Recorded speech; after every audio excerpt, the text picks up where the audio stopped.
Assalamualaikum warahmatullahi wabarakatuh. Kami dari kelompok 2 Perilaku Keorganisasian akan menjelaskan sedikit materi tentang komunikasi dalam organisasi. Saya Muhammad Al-Fatur Rahmansyah, NPM 2236110017, Prodi Administrasi Bisnis, dan teman saya Levina Bonfilia. Menurut Goldhaber, suatu komunikasi organisasi adalah proses penciptaan dan saling tukar-menukar pesan dalam satu jaringan hubungan. Ketergantungan antara satu sama lain dalam mengatasi lingkungan yang tidak pasti atau lingkungan yang berubah-ubah. Dapat disimpulkan bahwa komunikasi organisasi adalah proses berupa penyampaian, penerimaan hingga pertukaran informasi dan pesan, dengan tujuan untuk mencapai suatu tujuan tertentu yang sudah ditetapkan oleh bersama. Dalam hal ini adalah para anggota dari organisasi tersebut.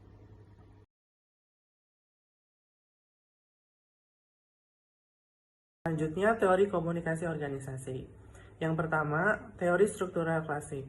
Teori ini berkembang sejak 1800-an dan bisa disebut sebagai teori mesin, menjelaskan bahwa organisasi digambarkan sebagai lembaga yang sentral dengan tugas-tugasnya, serta memberi petunjuk mekanis strukturalnya yang bersifat kaku, monoton, dan tidak inovatif. 4 kondisi pokok dari teori ini, yaitu kekuasaan, saling melayani, doktrin, dan disiplin. Yang kedua, teori public relation. Seperti yang dikatakan oleh Ron Ludlow, komunikasi organisasi yang dilakukan secara terencana dan berkesinambungan secara utuh atau menyeluruh suatu organisasi. Upaya tersebut dilakukan untuk menciptakan serta memelihara niat baik untuk saling mengerti dan halayak. Selain Ron Ludlow, teori ini juga dikembangkan oleh Jepkins.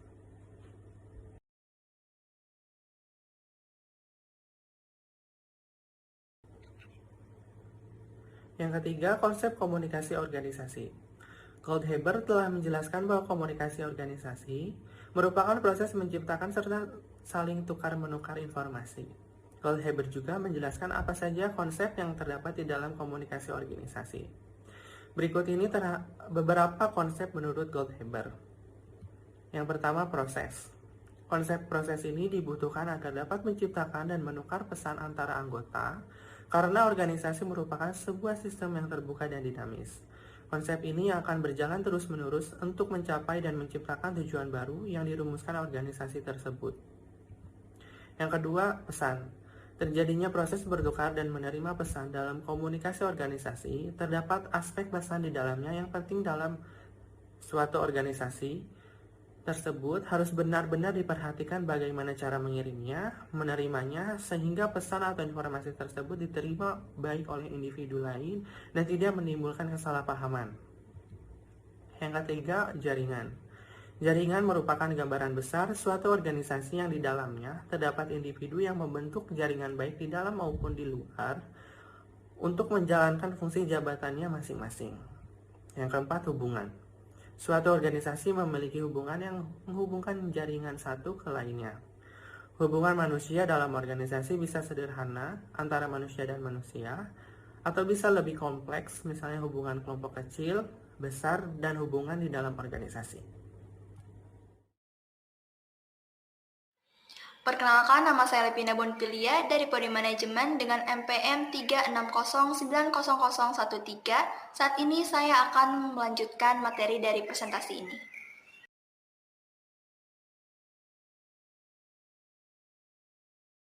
Selanjutnya adalah materi mengenai jenis komunikasi organisasi.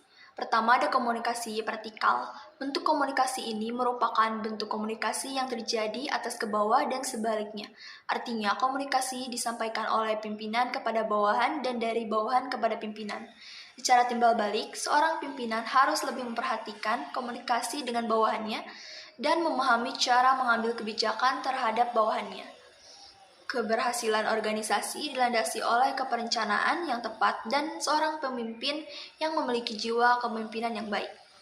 Kedua, ada komunikasi horizontal. Bentuk komunikasi dalam organisasi ini adalah secara mendatar.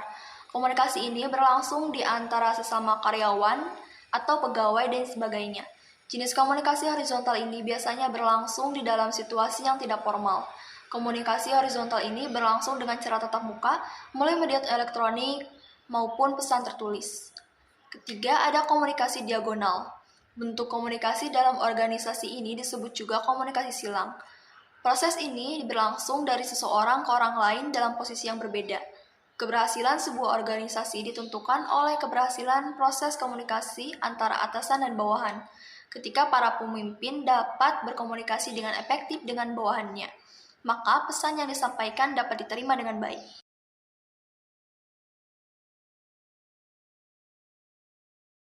Materi selanjutnya adalah mengenai fungsi komunikasi organisasi.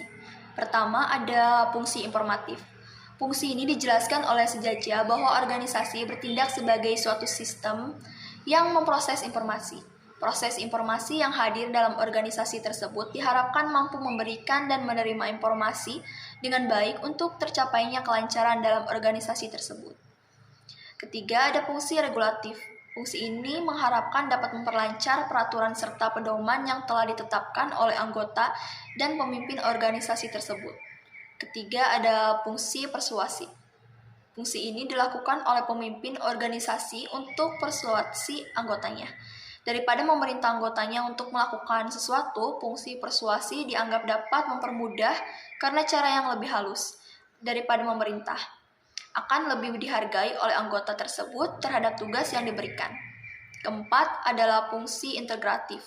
Fungsi ini berkaitan dengan penyediaan saluran atau hal-hal yang dapat mempermudah anggota organisasi untuk melakukan dan melaksanakan tugas tertentu dengan baik.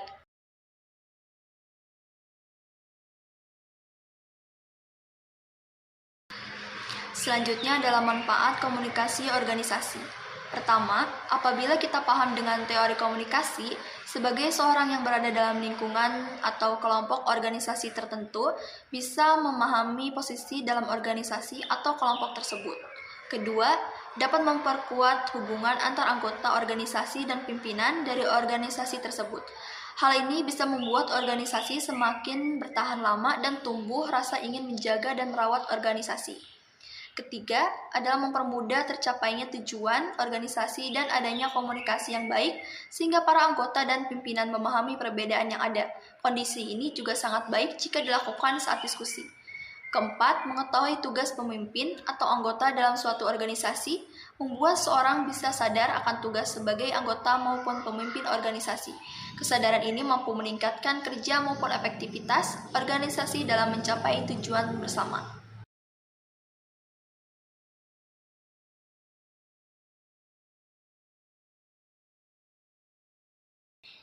Selanjutnya adalah tips membangun komunikasi organisasi. 1. Jangan fokus dengan diri sendiri.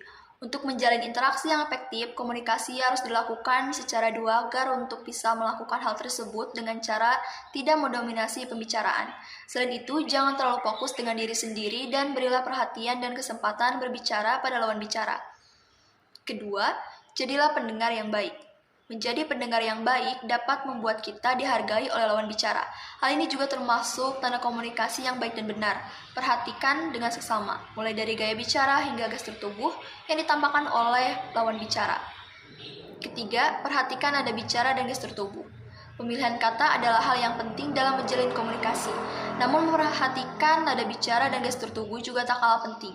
Meskipun kita setuju dengan pendapat lawan bicara, namun bukan berarti kita mengabaikan hal-hal nonverbal. Keempat, jujur dan terbuka. Cara berkomunikasi dalam suatu organisasi adalah dengan bersikap terbuka dan jujur dengan lawan bicara. Hal ini dapat membuat lawan bicara tidak salah paham apa yang kita bicarakan.